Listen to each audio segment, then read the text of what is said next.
Okay, end of day one. That has been removed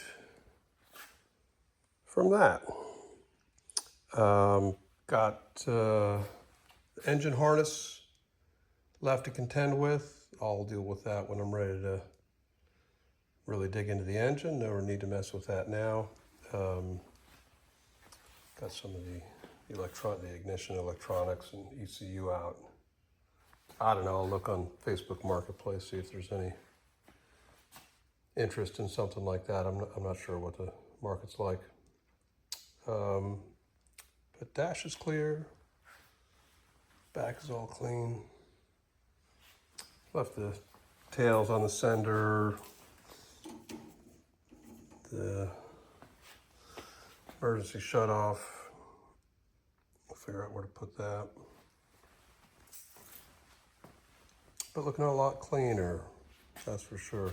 So I got to figure out what's going on back here with this, where the e-brake is. It's got these brackets that have been put in and the bolts are sticking up. So it looks like the prior owner had added some aluminum bits in there to kind of space everything up to make up for it. I got to think about that a little bit more and see what all that means. Once I kind of digest it, we'll see. E-brake is probably also using the same space that the drive shaft hoop would want to be in. So that's another consideration. So anyway, got to think about all that. Unfortunately, the original e-brake bracket has been cut out, so I don't have a lot of options other than putting the bracket back in, leaving that the way it is, which is certainly an option. It seems to work, or going with an electronic